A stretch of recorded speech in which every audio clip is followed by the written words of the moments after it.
Bridger Mountains, Montana Territory, December 23, 1876. The thermometer outside Thaddeus Kincaid's cabin read negative 18 degrees Fahrenheit at 6 o'clock that morning. Inside, his daughter Eliza pressed her small hands against the cast iron stove, desperate for warmth that wouldn't come. The floor beneath her bare feet measured 32 degrees. Water in the bucket beside her bed had frozen solid during the night. 300 yards to the west, in a cabin that looked more like a fortress than a home, Ingrid Bjornstad's son slept soundly in his woolen nightshirt. No extra blankets, no shivering. The fire in their hearth had died to ash 6 hours earlier at midnight. The interior temperature held steady at 64 degrees Fahrenheit. The difference was 32 degrees. The difference was survival.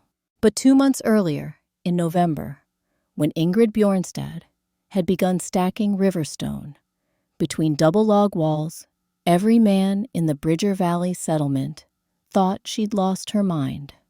"Widows building a tomb," Silas Drummond had muttered, watching from his wagon as Ingrid mortared another layer of granite into place. Drummond had built cabins in Montana Territory for 27 years. His father had built cabins before him, single-wall construction, logs, notched and chinked, maybe split boards on the interior, if you had money and time. That was the way. That was the only way. Woman playing carpenter, Thaddeus Kincaid had added, standing beside Drummond at the settlement's general store. "Winter'll teach her what stubbornness costs." But what did this Norwegian widow understand about heat and stone that 2 generations of American frontiersmen had overlooked? What knowledge had she brought from across the Atlantic, carried in the words of an old German stonemason, who spoke of alpine winters and thick walls that remembered warmth? The answer wouldn't come from debate or tradition. It would come from the coldest winter the Bridger Range had seen in 40 years. A winter that would turn Ingrid's double walls into the difference between a mother's worst fear and a community's survival, between frostbite that steals children's toes and warmth that protects families through January's darkest nights. This is the story of what she built and why it mattered. February 1876. The price of cold. Finn Bjornstad died on February 14th, 1876, in a cabin that measured 24 degrees Fahrenheit at the moment his heart stopped beating. He'd gone to bed healthy, a logger 36 years old, strong from a decade of work in Montana timber camps.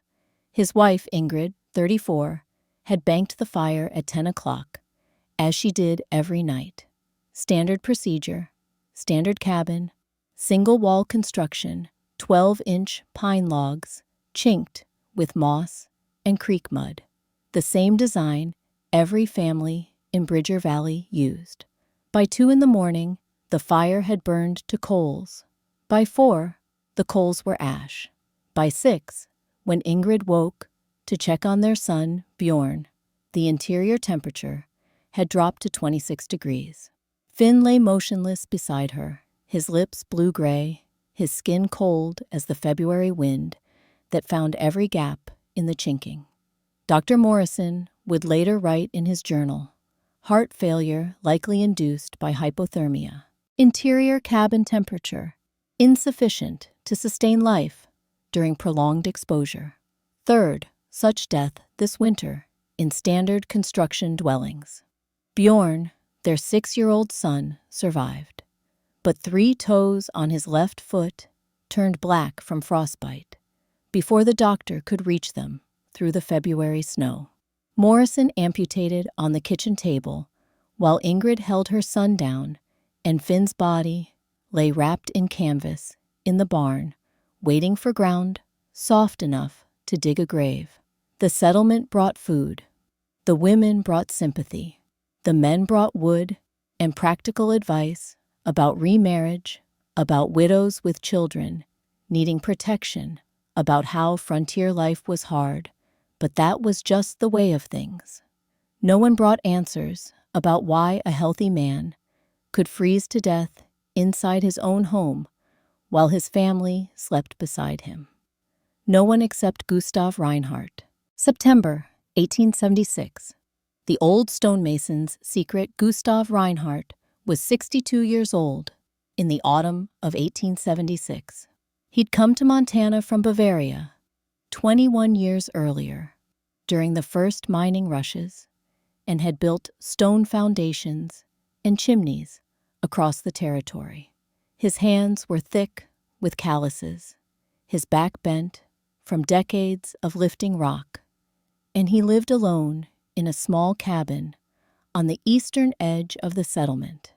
Most people forgot he was there. Old German, kept to himself, spoke English with an accent thick as creek mud. But Gustav hadn't forgotten what cold meant.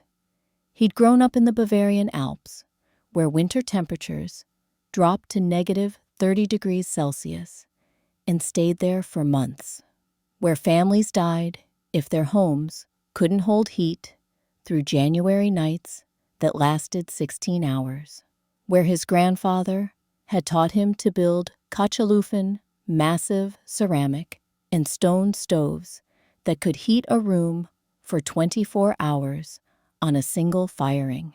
Thermal mass, his grandfather had called it, though the old man had used the German word Wärmespeicher, heat storage. The principle was simple. Stone and ceramic absorbed heat, slowly released it slowly. Wood burned hot and fast, then gave nothing. A pine log held heat for maybe 20 minutes after fire died. A ton of stone held heat for 20 hours. Gustav had brought his grandfather's journals when he emigrated in 1855.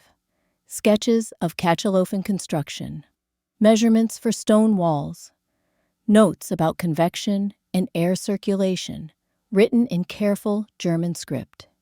He'd built a few masonry heaters in Montana over the years, but no one wanted them. Too expensive, too much work, too foreign. Until September 14th, 1876, when Ingrid Bjornstad knocked on his door. She stood on his threshold, holding Bjorn's hand. The boy still limped from the amputations 7 months earlier.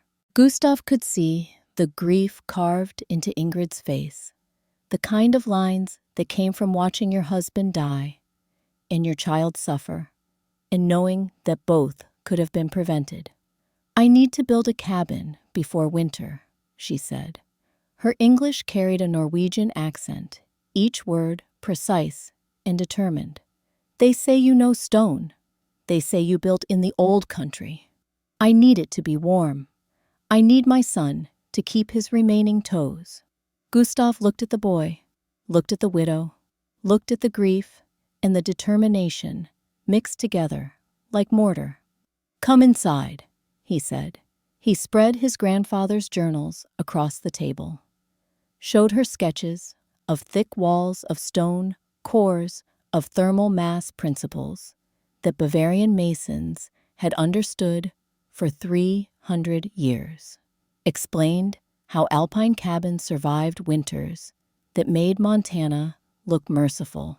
"2 walls," he said, pointing to a detailed drawing. "Outer wall full logs, inner wall smaller logs. Between them, 18 inches of stone. River stone fitted tight. 8,000 pounds, maybe more. The stone becomes a battery, absorbs heat from your fire, releases it slowly, for hours, for the whole night." Ingrid studied the sketches. How much warmer? Gustav did the calculation in his head, converting from the Celsius measurements in his grandfather's notes. 20 degrees, maybe more, and you burn half the wood. She looked at him for a long moment. "Will you help me build it?" "Ja," Gustav said. I will help. They shook hands across the journal pages, a widow and an old stonemason, making a bargain that the rest of the settlement would call foolish. Late September, land and mockery. Ingrid purchased 2 acres on the western edge of the valley for $48. Good timber access, a small creek for water, bedrock close to the surface, which mattered more than most people understood. She hired 2 local men to help fell trees, paid them fair wages. They took her money and told their wives that the widow was wasting it, that she'd be begging for charity by Christmas. Word spread fast in a settlement of 60 families. By the last week of September, everyone knew that Ingrid Bjornstad was planning something strange, something involving the old German and his rock piles, something that wasn't how cabins were built. Silas Drummond heard about it at the general store on September 27th. Double walls, the clerk told him, restocking shelves with canned goods. That's what they're saying. Widows building double walls with stone in between. Drummond set down the axe handle he'd been examining. He was 52 years old, weathered face, hands scarred from 40 years of carpentry. He'd built 27 cabins across Montana and Wyoming territories. His father had been a builder before him. The Drummond family knew construction the way ministers knew scripture. Double walls trap moisture, Drummond said, his voice carrying the authority of decades. Rot the wood by spring, breed mold by summer. I've seen clever ideas kill families. Mountains don't reward innovation. They reward what works. But it wasn't just the design that bothered him. It was who was attempting it. Thaddeus Kincaid shared that particular concern. He found Drummond at the lumber mill on October 2nd, watching workers cut pine logs into boards. My wife says the widow's starting foundation work this week, Kincaid said. He was 40 years old, second-generation Montana settler. His father had built their family cabin in 1843, and it still stood. Single wall, still sound. Germans helping her dig. Woman can't build a cabin, Drummond said flatly. No insult meant, but that's just truth. Carpentry takes strength, takes understanding of physics and load-bearing, and 100 things that aren't taught in kitchens. She's stubborn, Kincaid said. Norwegian stubborn, won't listen to sense. Drummond spat tobacco juice into the sawdust. Winter'll teach her, always does. Neither man was cruel. Neither wished harm on Ingrid or her son.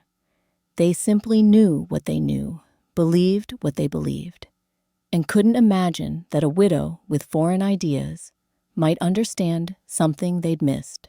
That failure of imagination would haunt them both by December.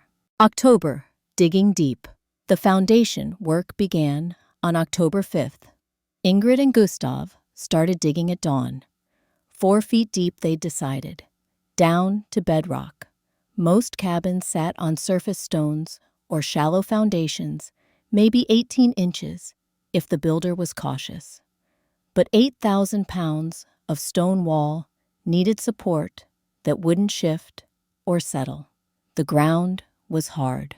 Early October frost had already penetrated the first 6 inches of soil. Ingrid swung a pickaxe hour after hour, breaking through clay and rock, while Gustav followed behind with a shovel clearing the trench.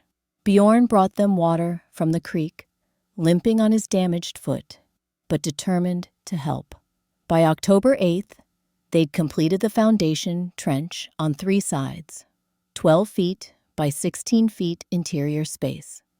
The dimensions matched Gustav's grandfather's notes, exactly large enough for a family small enough to heat efficiently. On October 9th, Silas Drummond rode past the construction site, stopped his horse, stared at the trench. "That's Fort Foundation," he called out to Gustav. "4 feet deep for a cabin. You building to hold off Indians." Gustav straightened his old back, protesting. "Building to hold stone," he said. "Stone don't keep you warm," Drummond replied. "Waste of labor, waste of good timber too, when you get to framing." He wasn't shouting, wasn't angry, just stating facts as he understood them. Warning them really, the way you'd warn someone walking toward a cliff edge. "Thank you for the concern," Ingrid said, not looking up from her pickaxe work. Her tone was polite but final. Drummond rode on, shaking his head. That evening, at the general store, 3 men made a bet, 50 cents each into a jar. The wager, whether Ingrid would quit before foundation was complete, quit before walls were up, or quit before winter arrived. No one bet that she'd finish. Thaddeus Kincaid's wife, Abigail, heard about the bet, told her husband it was unkind. Kincaid shrugged. "Not unkind," he said. "Just realistic. Woman with a crippled boy, trying to play builder with foreign notions. Better she learns now than after she's wasted all her money." But Abigail Kincaid remembered February, remembered how close they'd come to losing their own daughter, Eliza, during the worst cold snaps.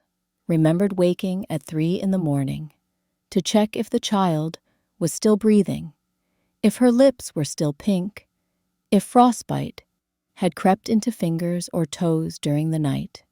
"Maybe," Abigail said quietly, "the widow's notions aren't so foreign. Maybe they're just different from ours." Kincaid didn't answer.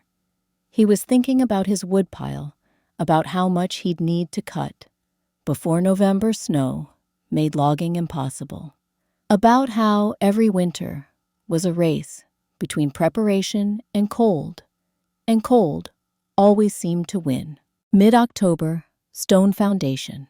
By October 15th, the foundation trench was complete, and Gustav had begun laying stone. He selected each rock carefully from the riverbed. Granite mostly, dense, heavy, the kind that had tumbled down from the mountains over centuries, polished smooth by water and time. Each stone weighed between 20 and 50 pounds. Gustav fitted them together like puzzle pieces, minimal gaps, maximum contact.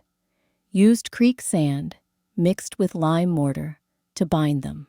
Worked methodically, checking level every few courses, making sure the foundation stayed true. Ingrid mixed mortar and hauled stone from the creek. Her hands blistered, then calloused. Her back ached.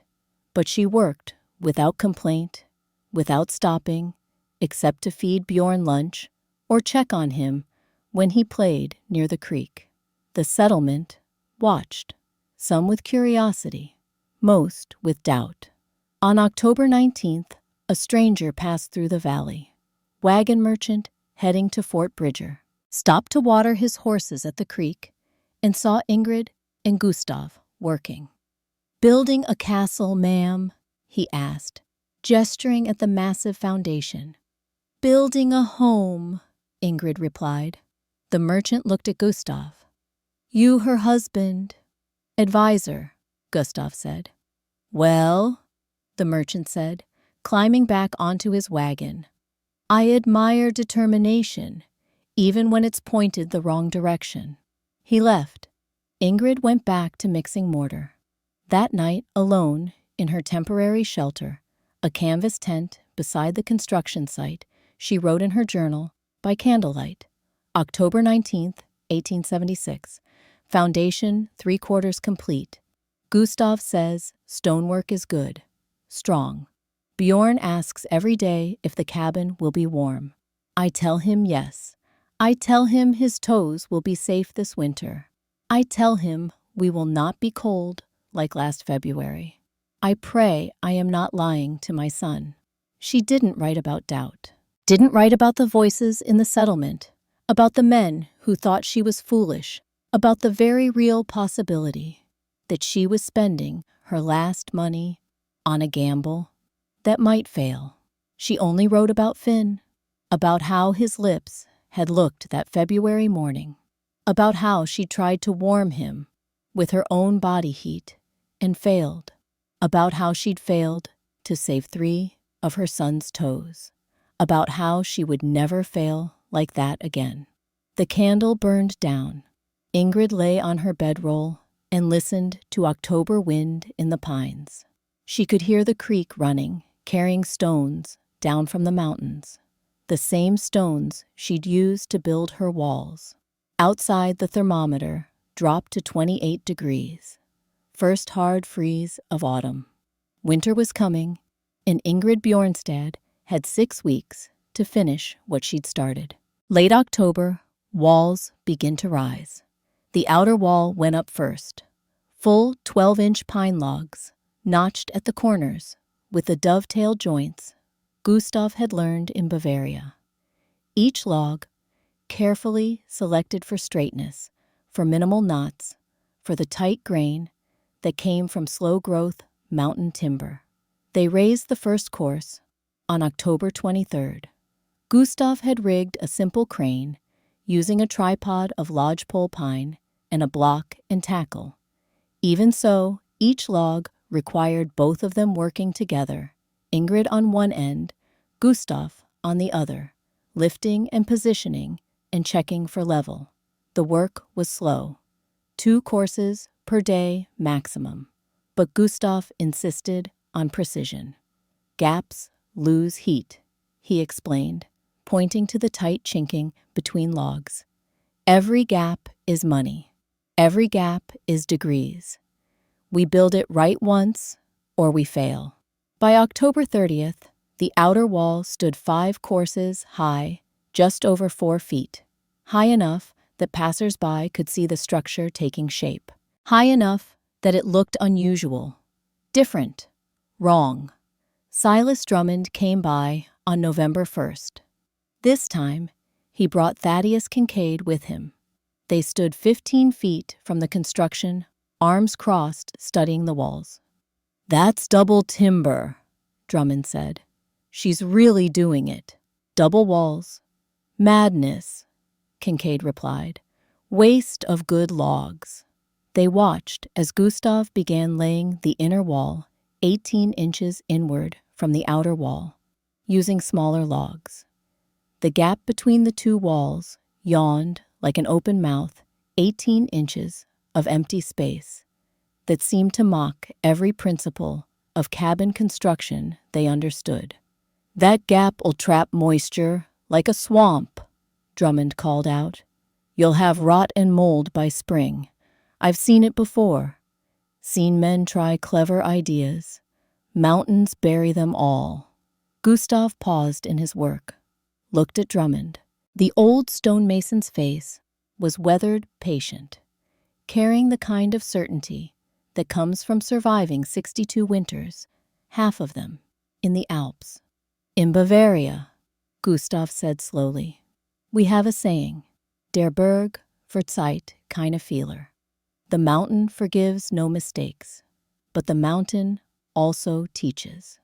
And what it taught my grandfather and his grandfather was that stone remembers heat, wood forgets. Stone pulls heat out," Drummond countered. "That's basic physics. Cold stone makes a cold room." "At first," Gustav agreed. "But stone once warm stays warm.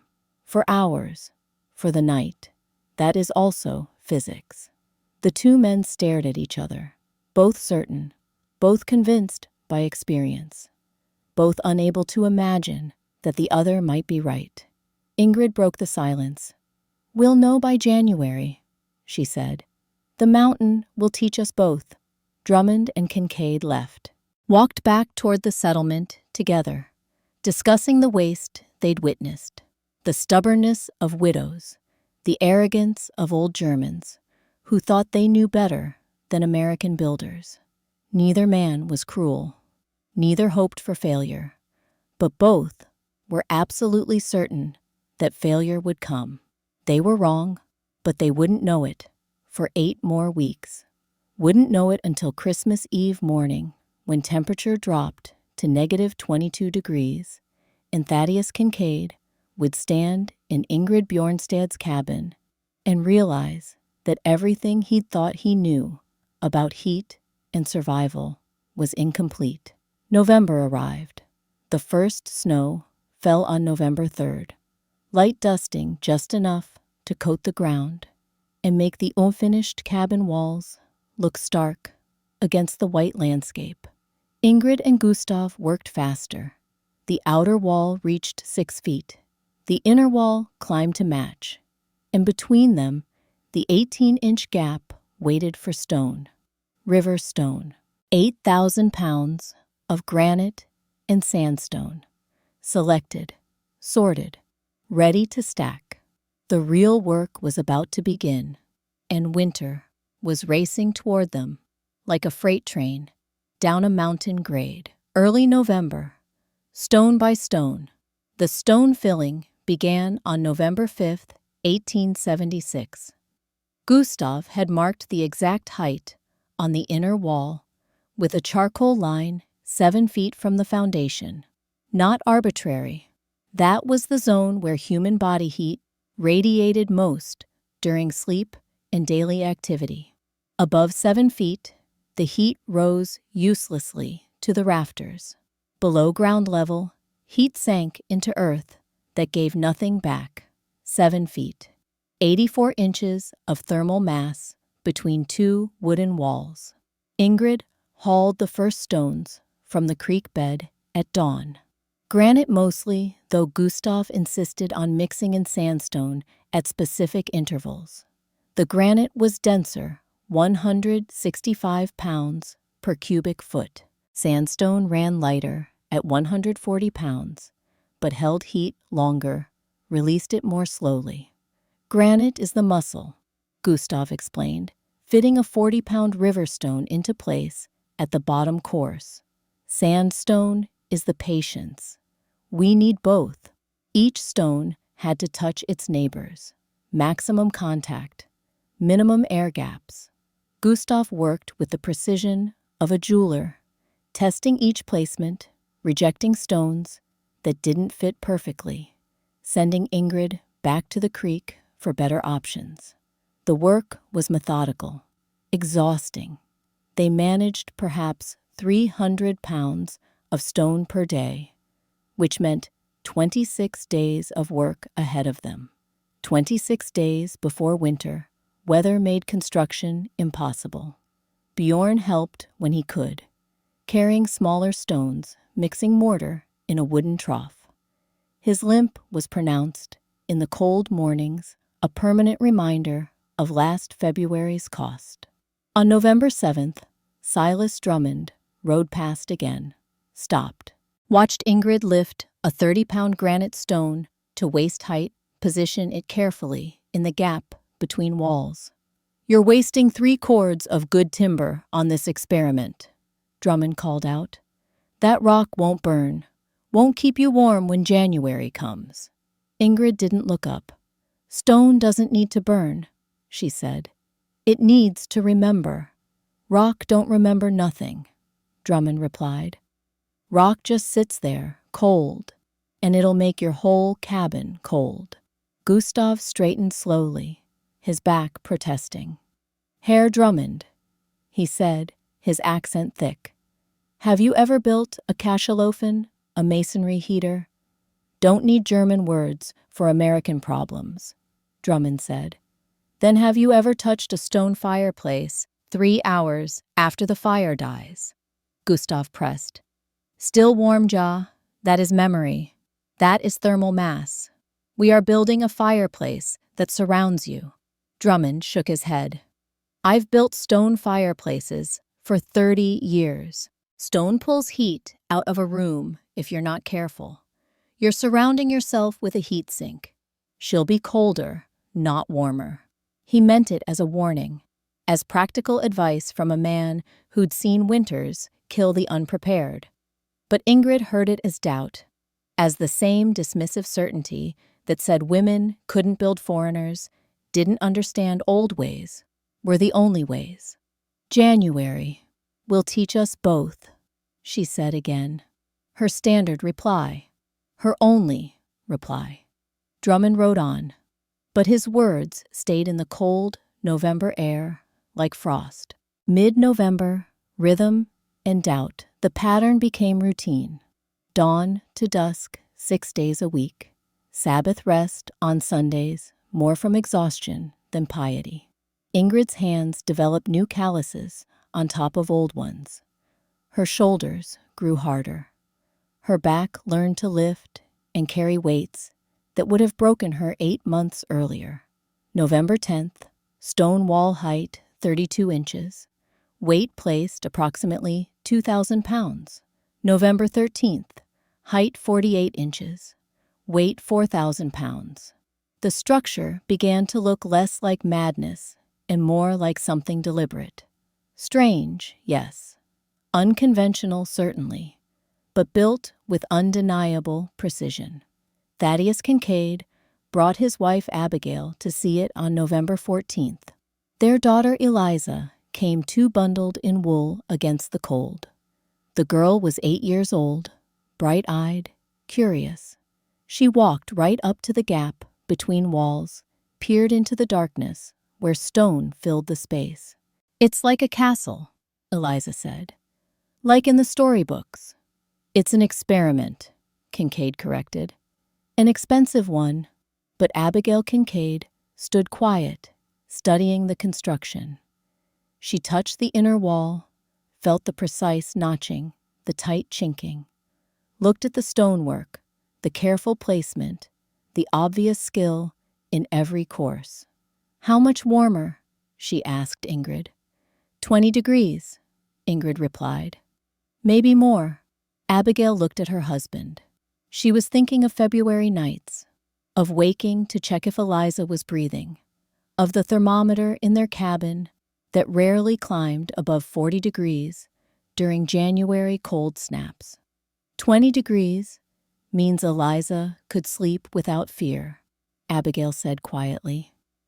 20 degrees means wasting money on theories, Kincaid countered, but his voice carried less certainty than before.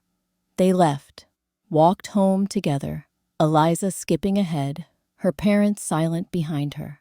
That night, Thaddeus Kincaid counted his firewood supply.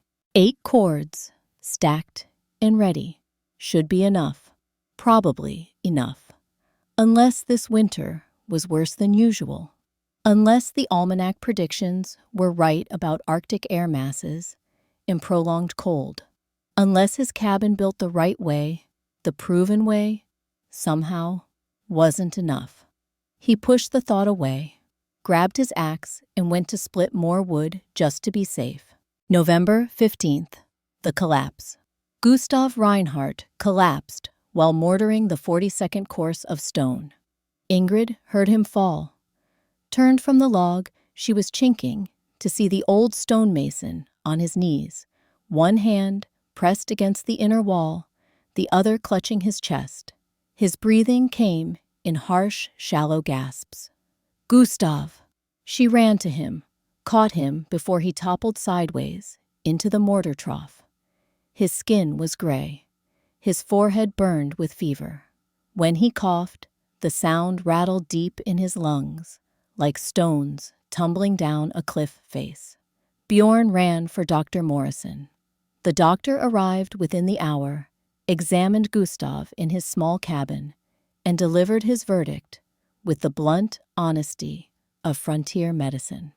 Pneumonia, advanced. He's 62 years old, and he's been working in November, cold, like a man half his age. Morrison looked at Ingrid. He needs bed rest, warmth, no exertion.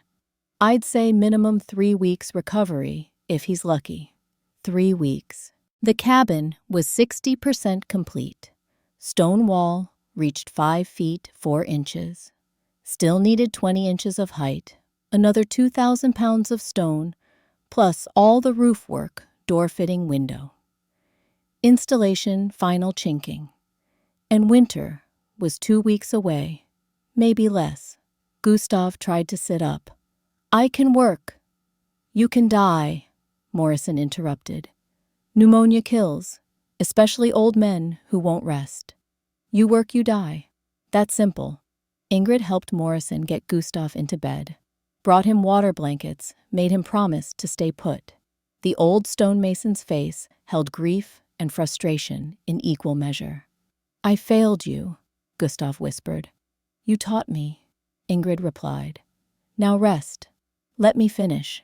She left Gustav's cabin and walked back to the construction site alone. Stood in the 18-inch gap between walls, looking up at the incomplete stonework.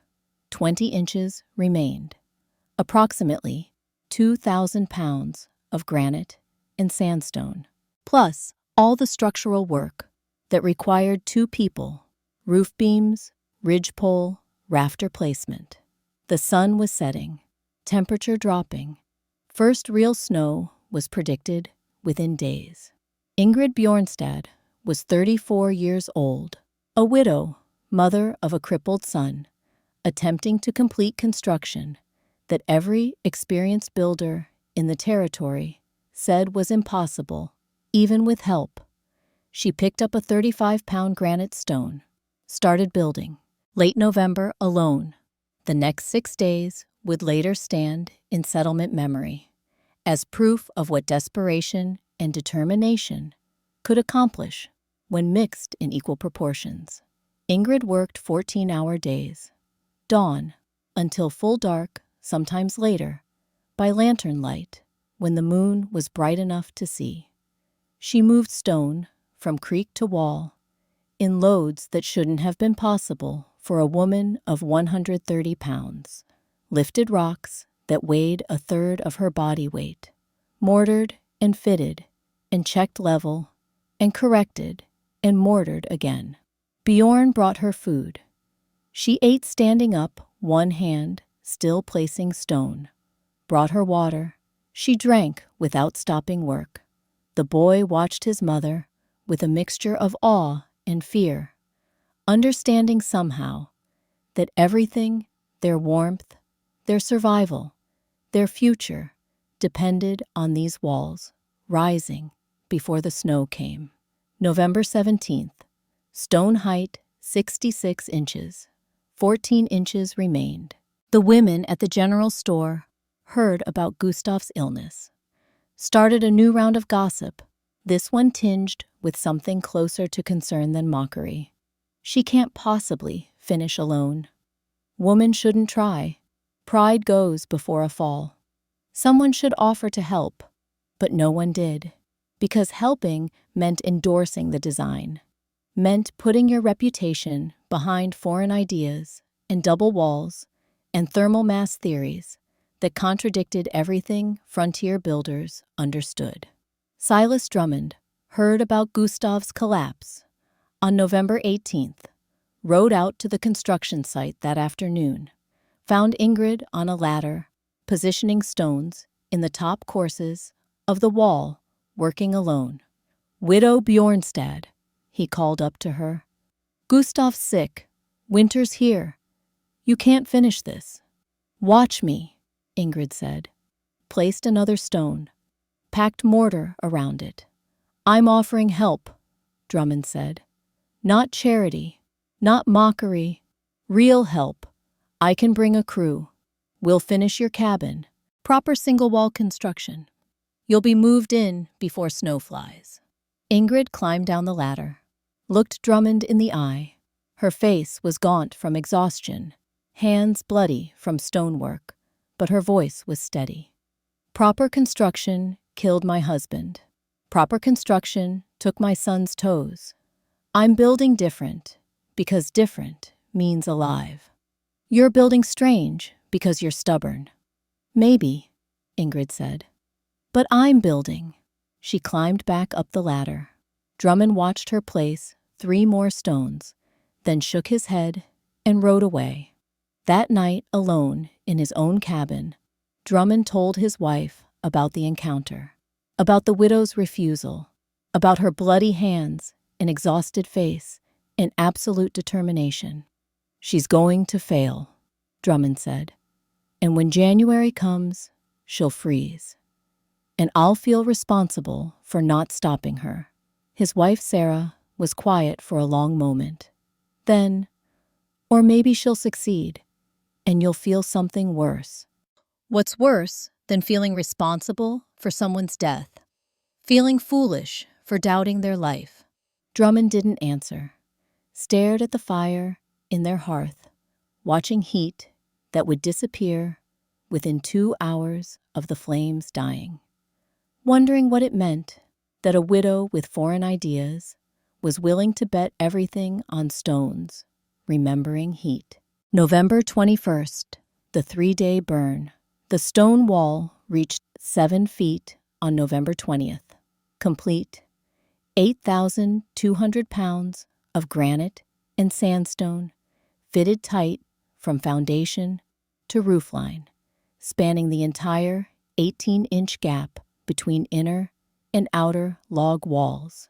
Ingrid's hands were ruined, blisters on top of blisters, some infected, all painful. Dr. Morrison cleaned and bandaged them while scolding her about infection and blood poisoning and the dangers of pushing human bodies past their limits. "You're fortunate you didn't kill yourself," Morrison said. "I'm fortunate I'm finished," Ingrid replied. But she wasn't finished. Not quite. Gustav, still bedridden, but recovering, had been explicit in his final instructions. The stone must be charged, must absorb heat, 3 days minimum. Continuous fire, hot fire. The stone is cold now. Cold stone takes heat from air. It must be saturated with warmth before winter, or it will pull heat from your cabin instead of giving it back. 3 days of continuous burning meant consuming wood at a rate that looked insane. That looked like failure. That looked like exactly what the skeptics predicted, a widow burning through her winter supply in wasteful panic. But Gustav had been clear. This is the price of thermal mass. You pay it once at the beginning. Then the stone works for you all winter. Ingrid started the fire on November 18th at 6 in the morning. Used pitch-heavy pine for kindling, added split cedar for hot burn, fed it continuously with seasoned logs.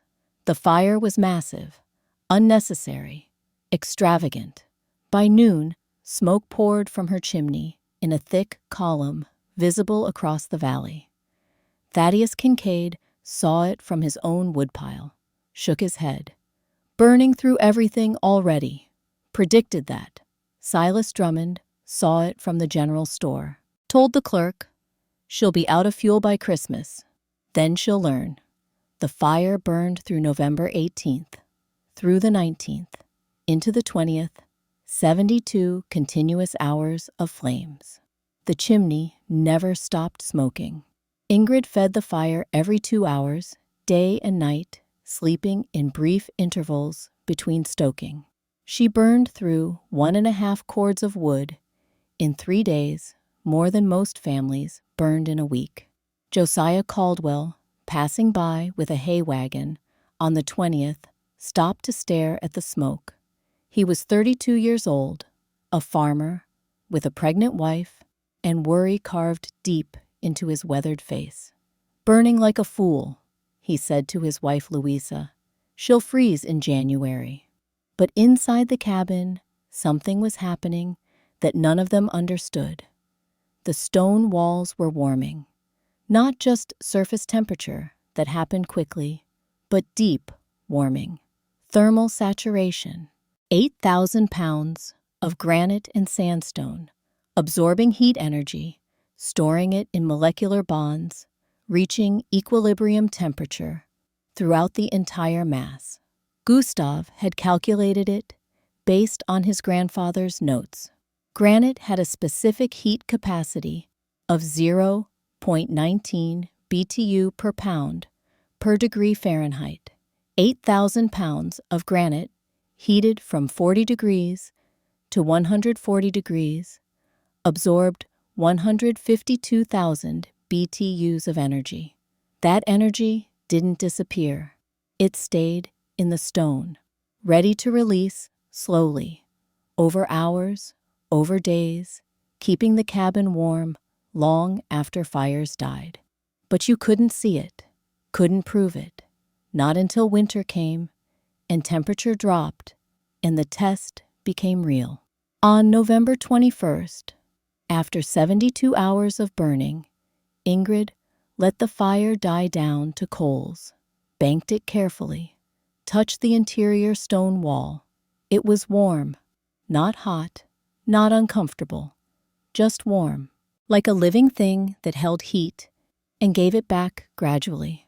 She stood alone in her almost finished cabin, hand against the stone, and whispered, "Please work."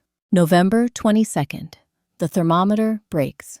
The roof went on during the last week of November. Ingrid worked with borrowed help, 2 young men from the settlement, who agreed to assist with the heavy beamwork in exchange for a share of venison from her winter hunting.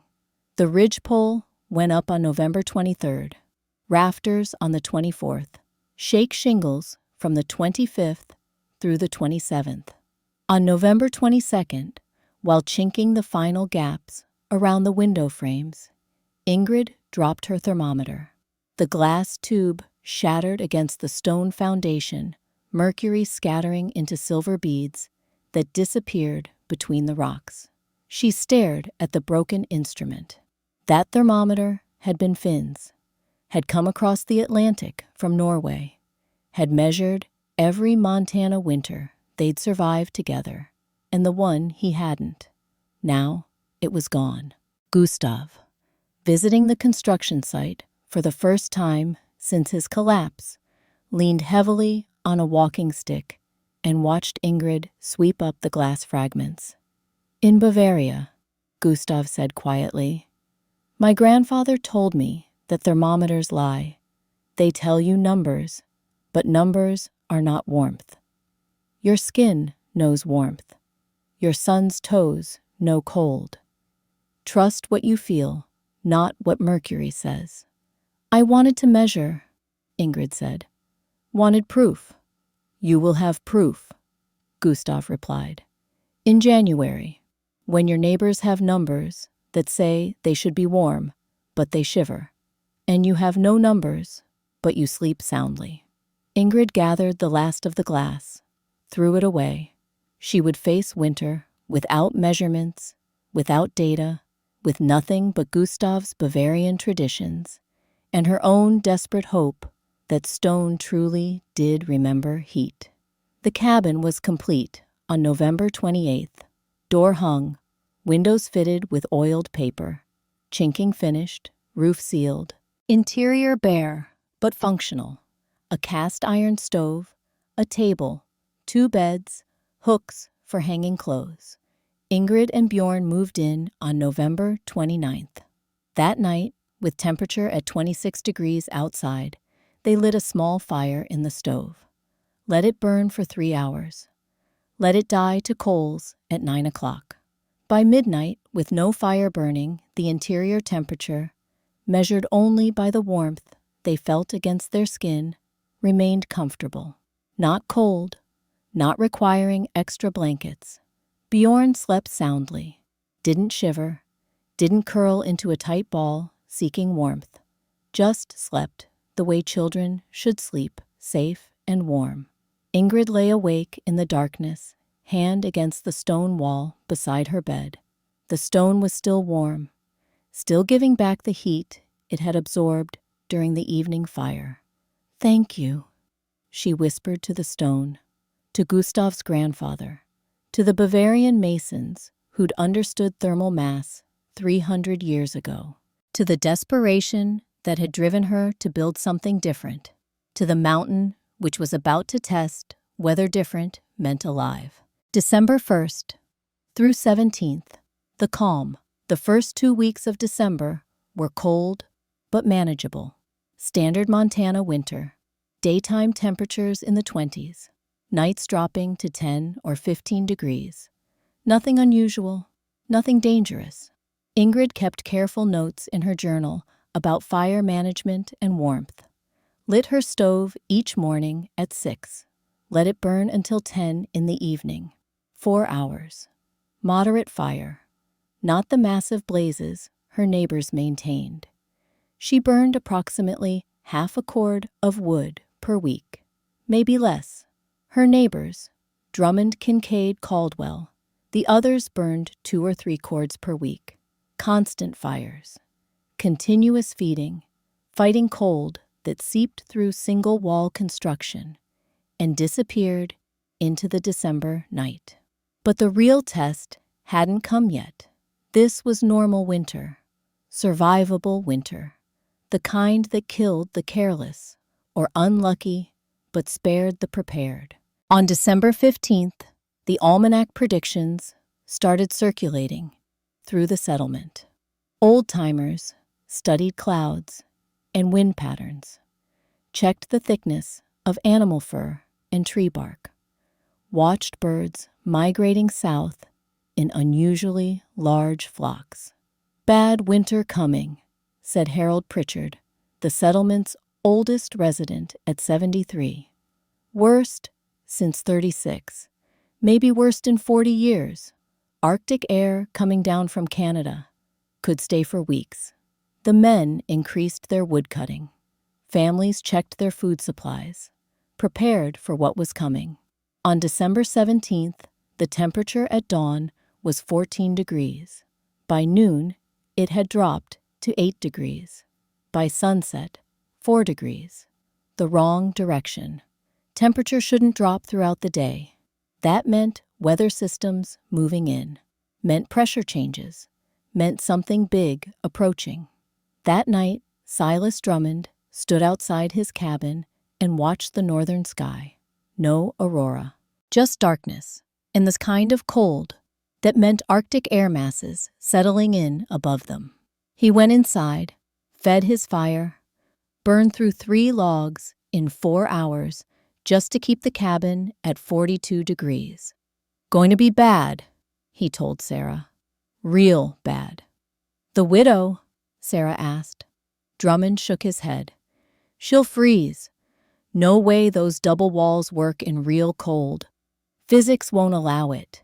3 days of brutal temperatures, she'll be knocking on someone's door, begging for shelter." But he didn't sound as certain as he had back in November. Sounded like a man hoping he was right, but afraid he might be wrong. December 18th dawned at -4 degrees. By noon, -8 degrees. The coldest winter in 40 years had arrived, and the real test of Ingrid Bjornstad's widow's wall was about to begin.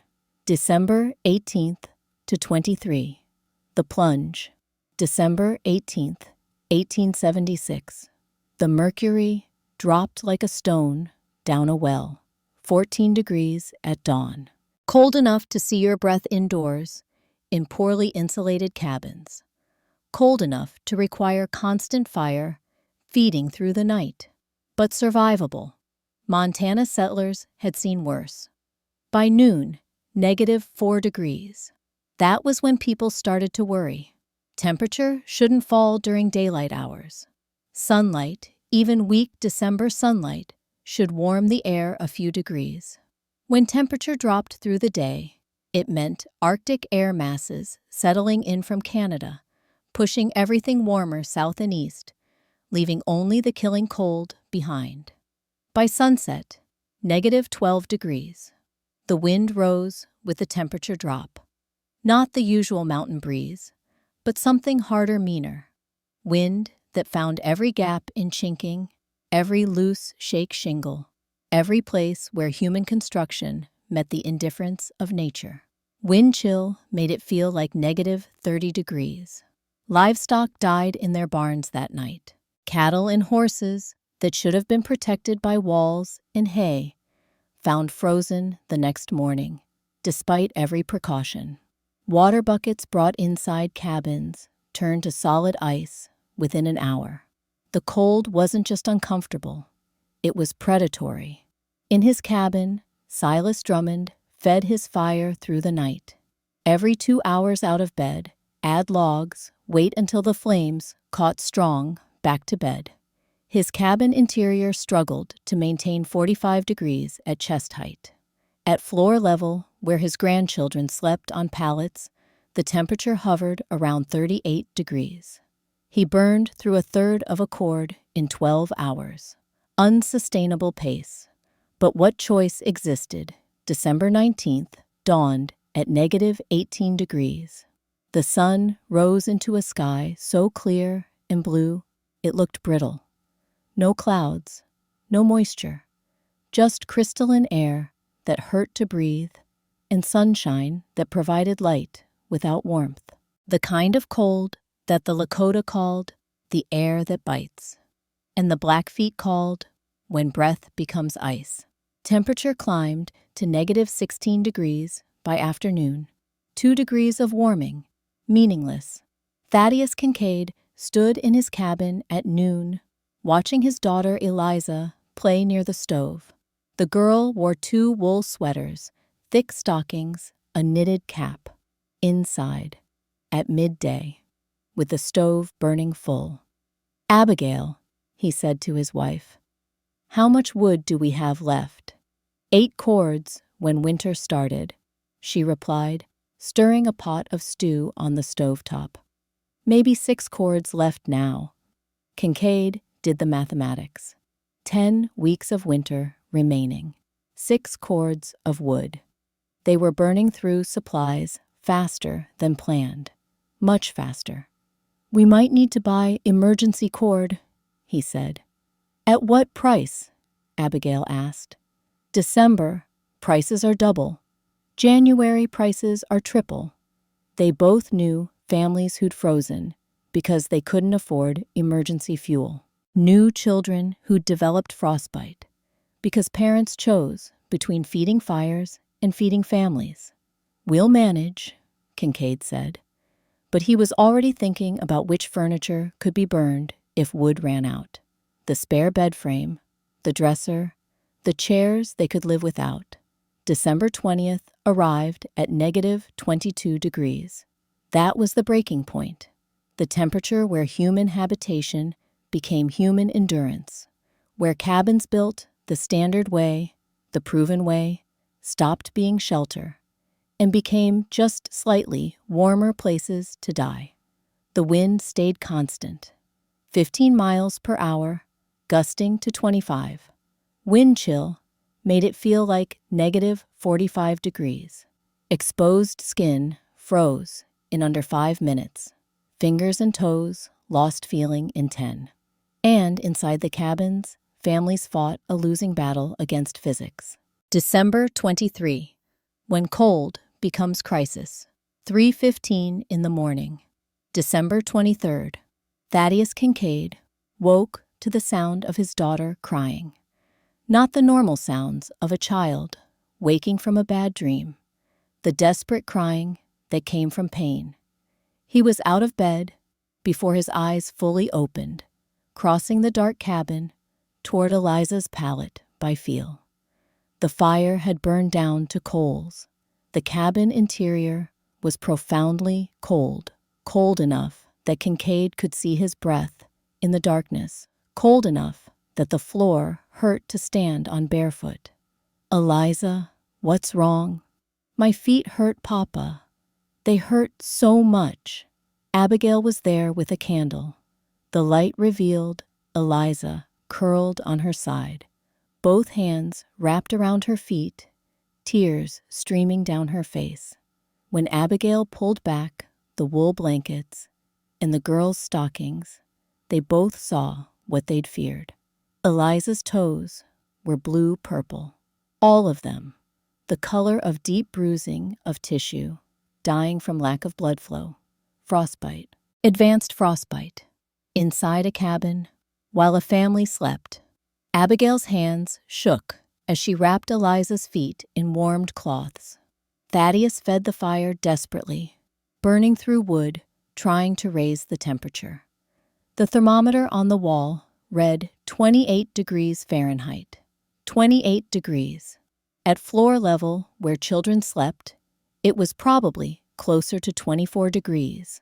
Cold enough to kill. Cold enough to steal a little girl's toes the same way it had stolen Bjorn Bjornstad's toes the previous February. "Go get Dr. Morrison," Abigail said, her voice shaking. "Now!" Kincaid, dressed in layers, wrapped his face in wool and went out into negative 22-degree darkness to find the doctor, to beg for help, to face the fact that his cabin, built right, built the proven way, had failed to protect his daughter. 300 yards away, in a cabin that everyone had said would fail, that everyone had mocked as a widow's foolishness, Bjorn Bjornstad slept soundly. He wore a simple cotton nightshirt, one blanket, no wool cap, no extra layers. He slept the way children should sleep, sprawled and comfortable, dreaming whatever 8-year-old boys dream. The fire in Ingrid's stove had died to ash at midnight. For the past 3 hours and 15 minutes, no flames had burned in the Bjornstad cabin. Interior temperature measured only by the comfort of the air and the warmth of the stone walls, approximately 64 degrees Fahrenheit. The difference between Eliza Kincaid's cabin and Bjorn Bjornstad's cabin was 36 degrees. The difference between frostbite and safety, between emergency and sleep, between a design that everyone knew was right and a design that everyone had said was wrong.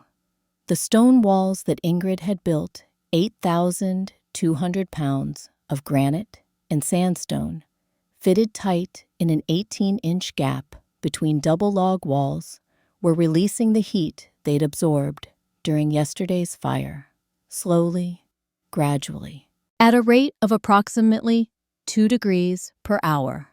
By 6 in the morning, when Ingrid woke and relit her stove, the cabin would have cooled to perhaps 58 degrees. Still warm, still safe, still protective. She'd burned less than 2/3 of a cord of wood in the past week. Her neighbors had burned 3 times that amount, and her son slept without fear while theirs suffered. December 24th. The knock on the door. Josiah Caldwell knocked on Ingrid Bjornstad's door at 7:30 on Christmas Eve morning. He stood on the threshold, shivering despite heavy wool clothing, his pregnant wife Louisa beside him, wrapped in every blanket they owned. Behind them, their packed wagon held what possessions they'd managed to load in desperate haste. "Mrs. Bjornstad," Josiah said, his voice cracking from cold and humiliation. "Our cabin's at 35 degrees. My wife is 9 months along. The baby could come any day. We're burning through our last cord, and it ain't enough. I'm begging. Can we shelter here just until this cold breaks?" Ingrid didn't hesitate. "Come inside." The Caldwells entered, stood just inside the door, felt the warmth that surrounded them like a physical presence. Louisa started crying, not from pain or fear, but from the overwhelming relief of being warm again. "How?" Josiah asked, looking around the cabin interior. "Your fire's not even that big." "The walls," Ingrid said simply. "They remember heat. They give it back slowly." She showed them the stone, let them touch the interior wall surface, still warm to the hand at 7:30 in the morning, 7.5 hours after the previous night's fire had died. Explained, as Gustav had explained to her, about thermal mass and heat storage and Bavarian wisdom that was 3 centuries old. Josiah Caldwell had been one of the men who'd bet 50 cents that Ingrid would quit before winter, had laughed about the widow playing carpenter, had told his wife that foreign ideas got people killed. Now, he stood in a cabin that was 30 degrees warmer than his own, built by the woman he'd mocked, saved by the design he'd dismissed. "I was wrong," he said quietly. "Dead wrong." Word spread fast in a settlement of 60 families. By noon on Christmas Eve, 5 more families had visited Ingrid's cabin, stood inside, felt the warmth, touched the walls, tried to understand how stone and wood and 18 inches of gap could make such a profound difference. Silas Drummond arrived at 1 o'clock with a mercury thermometer, the same precise instrument he'd used to measure temperatures for 27 years of construction. He asked permission to take measurements. Ingrid nodded. Drummond worked methodically. Interior temperature at chest height, 62 degrees. At floor level, 58 degrees. At ceiling, 66 degrees. The temperature gradient from floor to ceiling was only 8 degrees. Remarkably, even heat distribution. He checked the stove. No fire burning since 11 o'clock, 2 hours ago. He went outside, measured the exterior wall temperature, negative 18 degrees. The temperature difference from inside to outside was 80 degrees. Across a double wall with 18 inches of stone between them, the thermal resistance was extraordinary. Drummond came back inside, stood in the center of the cabin, removed his heavy coat. He was sweating. "Mrs. Bjornstad," he said, "I need to see Mr. Reinhardt." Gustav's lesson. They found Gustav in his small cabin, recovered enough from pneumonia to be sitting up reading from his grandfather's journals. Drummond entered like a man going to confession. "Tell me how this works," Drummond said without preamble. No German words, no theories, just the truth. Gustav closed the journal, looked at the builder, who'd dismissed him as a foreign fool, saw not arrogance now, but genuine humility. The kind of humility that came from being wrong about something fundamental. "Specific heat capacity," Gustav said slowly.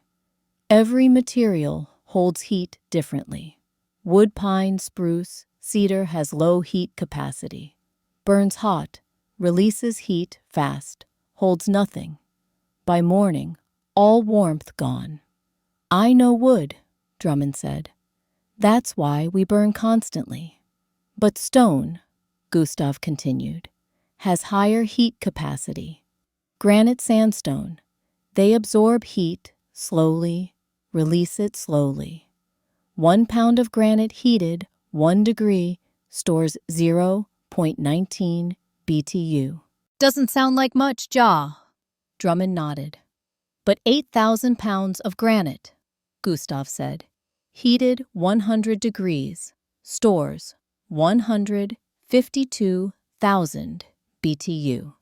That is," he paused, calculating, "equivalent to burning 20 pounds of dry wood. Except the stone releases this heat over 8 hours, not 8 minutes. The double wall traps the heat between 2 insulating barriers," Gustav explained. "The interior wall keeps cabin air warm. The gap allows convection. Warm air circulates against stone, absorbs heat, returns to room. The exterior wall prevents this heat from escaping outside. The stone becomes a battery. You charge it with fire. It powers warmth through the night." Drummond was quiet for a long moment. Then, "Your grandfather knew this. My grandfather's grandfather knew this," Gustav corrected. "Alpine villages 300 years ago. Bavarian masons understood thermal mass because winter in the Alps kills like winter here. They learned or they died. I just remembered, adapted old wisdom to new mountains." "Why didn't you tell us this in November?" Drummond asked. "Why let us mock you? Would you have listened?" Gustav replied gently. "Or did you need January to teach you what words could not?" Drummond had no answer to that. Christmas Day, admission and teaching. Christmas morning, 1876. Thaddeus Kincaid carried his daughter, Eliza, through negative 20-degree cold to Ingrid Bjornstad's cabin. Dr. Morrison had treated the girl's frostbite, but she needed warmth to heal. Constant, reliable warmth. The kind Kincaid's cabin couldn't provide. Ingrid opened her door, saw the wrapped child, the father's desperate face, the mother's tears. "Please," Kincaid said, "just until this cold breaks. I'll pay whatever you ask." "No payment," Ingrid said. "Just come inside." The Kincaids joined the Caldwells, two families sheltering in a cabin designed for one. But there was room, there was warmth, there was safety. By afternoon, 8 families had visited. Not for shelter, most couldn't abandon their own homes and livestock, but for information, for understanding, for the specifications of a design that clearly worked. Ingrid brought out paper and pencil, drew diagrams, while Gustav, well enough to walk with his cane, explained the principles. They held an impromptu Christmas Day school in thermal mass construction. 18 inches, Ingrid said, sketching the wall cross-section. Not 16, not 20. 18. Wide enough for convection currents, narrow enough that the outer wall still provides insulation. 8,000 pounds minimum, Gustav added. Less, and you don't have enough storage. More is better, but foundation must support the weight. Riverstone not quarried, Ingrid continued. Granite for density, sandstone for slow release. Fitted tight, maximum contact between stones. 3 days of charging fire, Gustav said. This is critical. Cold stone steals heat. You must saturate the thermal mass before winter. Silas Drummond took notes, detailed notes, the kind of precise specifications he'd use when building because he was already planning to rebuild his own cabin next summer. Already designing modifications. Already seeing how this principle could save lives. "I was wrong," he said publicly, standing in the warmth of Ingrid's cabin, surrounded by families who doubted her. Not just about the double walls, about who could master construction, about respecting knowledge that came from outside our experience. He looked at Ingrid. "You built something I said was impossible. You did it alone. You did it right. And you're sharing it freely when you could demand payment. That's—" He paused, searching for words. "That's what Christmas charity actually means." Ingrid shook her head. "I built it because my husband froze to death, because my son lost toes, because I couldn't survive another February, wondering if morning would come. I'm sharing it because no other mother should feel what I felt." The room was quiet, except for the sound of pencils scratching on paper, men and women documenting specifications that would save their families. Outside, the temperature held at -20 degrees. Inside, children played in shirt sleeves. The widow's wall had proven itself in the crucible of Montana winter. What remained was to see if the lesson would spread. Christmas evening. The doctor's validation. Dr. Morrison arrived at Ingrid's cabin near sunset on Christmas Day. He'd come to check on Eliza Kincaid's frostbite treatment, to monitor Louisa Caldwell's pregnancy, to perform the medical duties that frontier life demanded. But what he found stopped him in the doorway. Morrison had practiced medicine in Montana Territory for 18 years, had treated hypothermia, frostbite, pneumonia, and every cold-related ailment that winter inflicted on unprepared bodies, had delivered babies in cabins where mothers shivered despite fires, where newborns entered a world barely warmer than the frozen ground outside. He'd learned to accept certain truths, that frontier cabins were cold, that children slept in layers of wool, that families huddled near stoves and still suffered. That was simply the cost of living in Montana. Until he stepped into Ingrid Bjornstad's cabin on December 25th, 1876. The warmth hit him like a physical force, not the focused heat of standing near a stove, but distributed warmth, room warmth, the kind you felt in well-built city houses back east, not in frontier cabins, 300 miles from civilization. Morrison removed his heavy coat, then his wool vest, stood in his shirt sleeves, and marveled.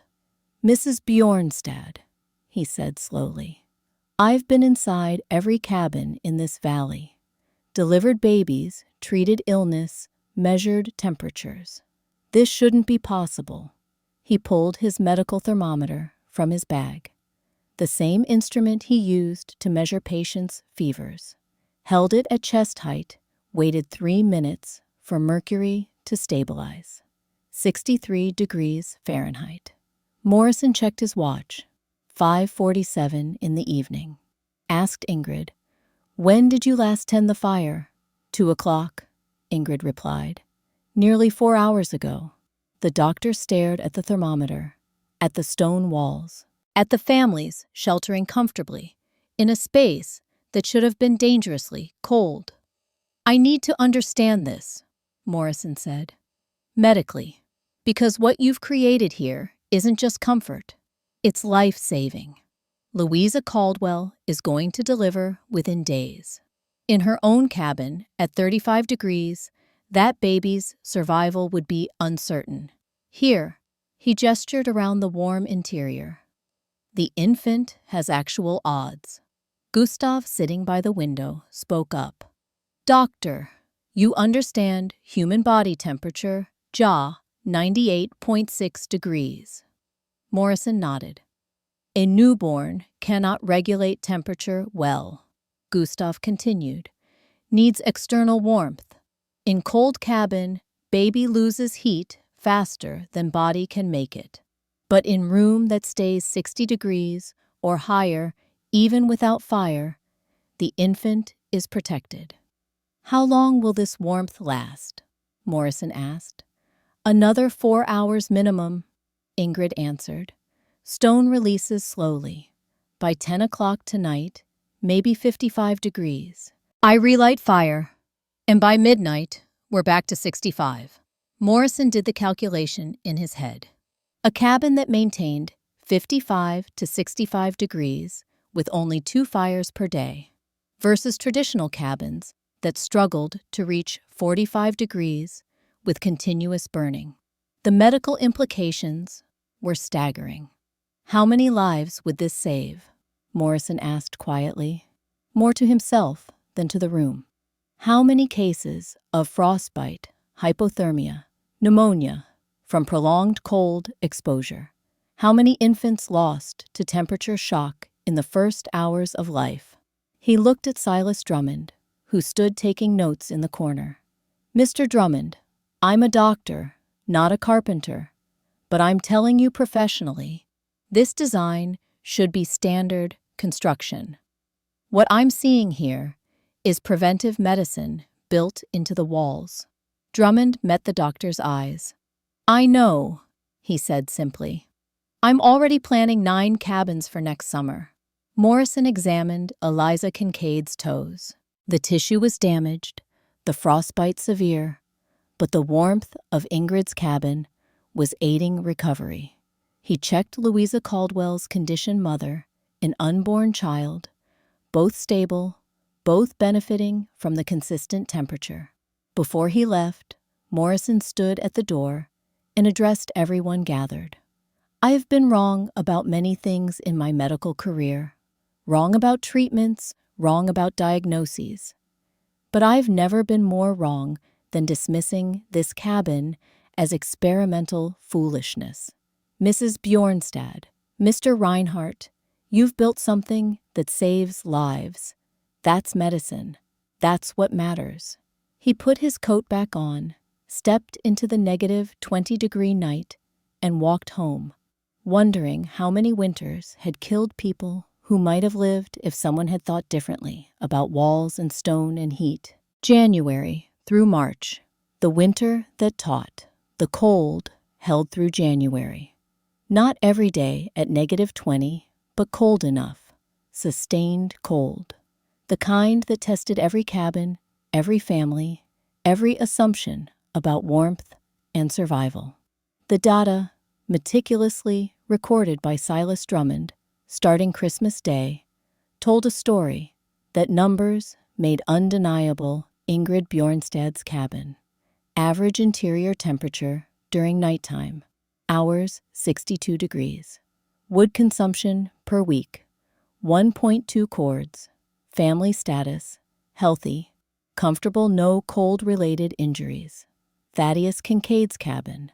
Average interior temperature during nighttime hours, 38 degrees. Wood consumption per week, 2.8 cords.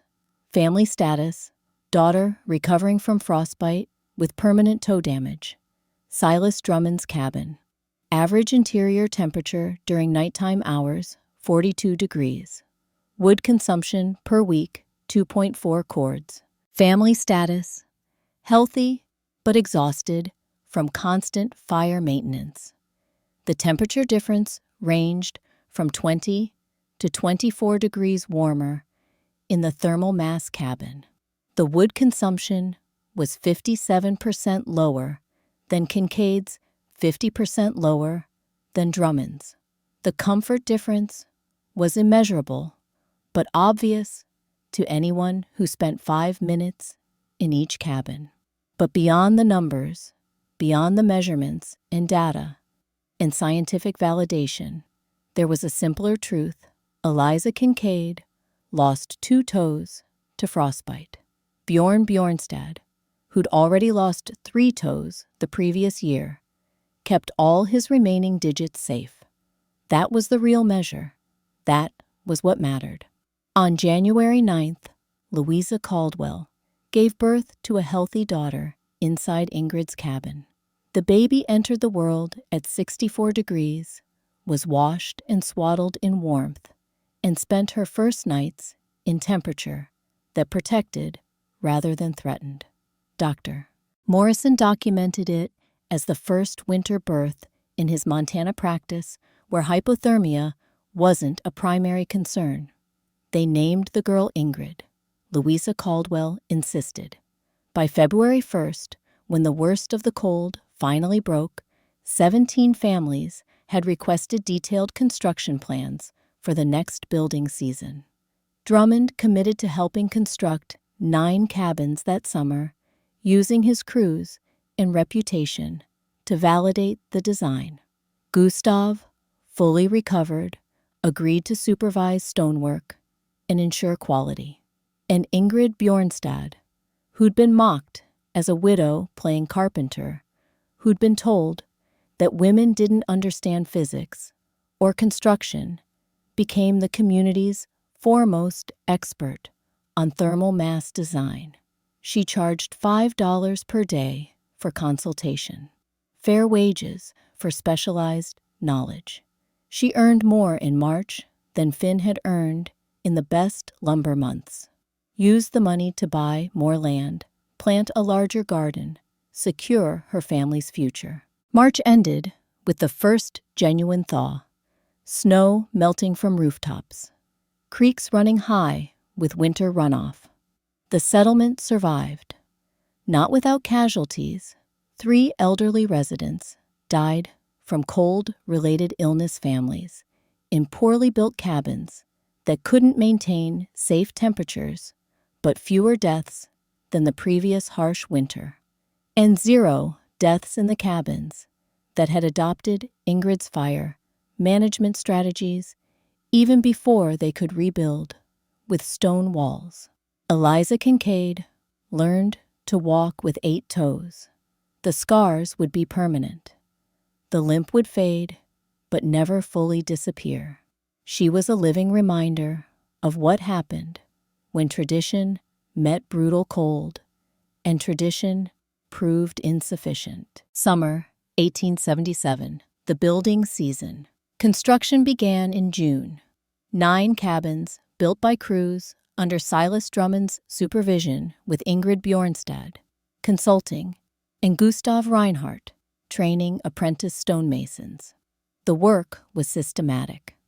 Foundations 4 feet deep, double wall framing, river stone selected for density and heat capacity. 18-inch gaps filled with 8,000 pounds of thermal mass. The specifications that had been experimental in November became standard practice by July. Word spread beyond Bridger Valley. Travelers from Wyoming Territory stopped to examine the construction. Settlers from Idaho sent representatives to study the design. By August, 3 additional cabins were being built in neighboring settlements, each one based on Ingrid's principles. The settlement started calling them Bjornstad Walls. Some of the old-timers called them Bavarian Heat Walls, in deference to Gustav's contribution. The technical journals from back east, when they finally caught up with frontier innovation, would later document them as double-wall thermal mass construction and credit the principle to passive solar heating research. But in Montana Territory in 1877, they were simply called the Walls That Work. Gustav published a small manual that autumn, handwritten copies distributed through the general store, detailing construction specifications and thermal mass principles. He titled it Alpine Wisdom for American Mountains and dedicated it to his grandfather, who'd understood 3 centuries earlier what Montana settlers were just now learning. Ingrid trained 5 apprentice builders that summer. 4 men, 1 woman, taught them stone selection, mortar mixing, thermal mass calculation, charged fair wages, and gave knowledge freely to anyone willing to learn. By winter of 1877, 22 families lived in thermal mass cabins. That winter was milder, only 2 cold snaps below -10 degrees, but the difference was still measurable. Families in the new cabins burned half the wood, maintained temperatures 20 degrees higher, slept soundly, while their neighbors struggled. 0 cold-related injuries in thermal mass cabins that winter. 3 cases of frostbite in traditional construction. The mountain was teaching. Some were learning. 1878 to 1880, legacy spreads. By 1878, 34 cabins in the Bridger Valley region used thermal mass construction. The design had spread to Fort Bridger, to settlements along the Yellowstone, to mining camps in the Dakota Territory. By 1879, Gustav's manual had been copied and distributed across Montana, Wyoming, and Idaho. Architectural students from Eastern universities traveled west to study the cabins, to measure thermal performance, to document what they called vernacular innovation in extreme climate construction. By 1880, 43 cabins in the immediate Bridger Valley area used double-wall thermal mass design, 17 more in surrounding territories. The principle had proven itself through 3 consecutive winters, including one that rivaled 1876 for severity. The economics were undeniable. Initial construction cost ran approximately 30% higher than single-wall cabins, more timber, more labor, more stone. But heating costs dropped by 45 to 50%. The investment paid back within 2 winters. After that, families saved money every year for as long as the cabin stood. The comfort was unquantifiable, but real. Children sleeping without fear of frostbite. Elderly residents surviving winters that would have killed them in traditional cabins. Families sitting at dinner tables in shirt sleeves during January, while outside temperatures stayed below 0. Silas Drummond became the principal builder of thermal mass cabins in Montana Territory. Built 47 between 1877 and 1885. Trained 30 apprentices who spread the technique across the frontier. Never claimed to have invented the design. Always credited the widow who proved me wrong and the German who remembered wisdom I'd forgotten. Thaddeus Kincaid rebuilt his own cabin in summer of 1878. Double walls, 8,000 pounds of stone. Built it himself, with his wife's help, determined to master the technique that would have saved his daughter's toes. When finished, he mounted a small wooden sign above the door, built on lessons learned through suffering. Eliza Kincaid grew up healthy despite her injury, became a teacher, told her students about the winter of 1876, about the widow who built different, about the price of dismissing innovation because it came from unexpected sources. Epilogue. March 1903. Ingrid Bjornstad died in March of 1903 at 61 years old, still living in the cabin she'd built 27 years earlier, still warm, still safe, still standing. Gustav Reinhardt had died 8 years earlier in 1895 at 81, was buried in the settlement cemetery with a headstone that read, "He remembered what others forgot." Bjorn Bjornstad, 33 years old in 1903, had become a master builder, had constructed over 60 thermal mass cabins across Montana and Wyoming, had trained 40 apprentices who carried the technique into the 20th century, walked with a limp from the toes he'd lost. But his own children never knew the fear of freezing inside their home. The original Bjornstad cabin was preserved, became a landmark. Montana Historical Society documented it in 1912, measured its thermal performance, confirmed what Ingrid had proven by necessity, that 8,000 pounds of stone, properly placed between insulated walls, could maintain interior temperatures 20 to 30 degrees above ambient for 6 to 9 hours after fire died. That principle, thermal mass construction, passive solar heating, Bavarian Kachelofen, adapted to American frontier, would fade from common practice by the 1920s.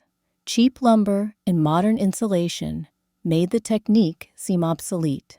Why haul 8,000 pounds of stone when you could staple up fiberglass bats? But the physics never changed. Stone still remembered heat.